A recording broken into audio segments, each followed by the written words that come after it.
A Fort Worth judge is not going to budge, apparently, from his plans to start the murder trial for former police officer Aaron Dean later on this month. It's been more than 2.5 years since Dean was accused of shooting at Tatiana Jefferson through a window of her own home. Jason Allen live at the Tim Curry Criminal Justice Center in Fort Worth. The description you gave at 5 was that of a tense hearing ahead of the trial today. Yeah, it really was, and that's because of all the delays we've seen, Doug, right? Because over the last 6 months, this trial has been delayed because of expert witness schedules. It's been delayed because the lead defense attorney became seriously ill and has been in the hospital. Now the attorneys are trying to argue that they have other cases they're preparing for and vacations that are scheduled. But the judge today, without much detailed explanation, had this to say in response.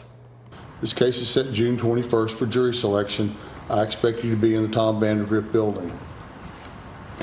Other than that, there's nothing else that we have to cover today. On June 29th, when I'm supposed to be on vacation. That's not before this court today. Well, it's going to be before the court on June 28th. So we might as well take it up now.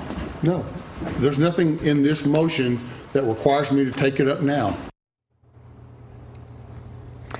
And hopefully you got a sense there in that exchange, that back and forth of kind of the tenor of this hearing today. There was clear frustration from Judge David Hagerman and from prosecutors that Dean's defense team was looking for another delay. But from Dean's side of things, they're missing their lead attorney, Jim Lane. They're working on other cases, including a child abuse case and a federal case that they think could conflict with the schedule that is set for this one. Now, Dean was here. He sat quietly through the hearing today, which also included an appearance from attorney Lee Merritt, who's been handling the civil case for Tatiana Jefferson's family. The defense wants him held in contempt of court, and that is for speaking to reporters during a change of venue hearing last month, which they say should be a violation of a gag order that the judges had on just about everyone who has been connected with this case. And it really goes back a couple of years now. This is one of the issues that is expected to be handled, Doug, in yet another pretrial hearing that has been set for about 10 days from now. Dean's defense team indicated that they will also formally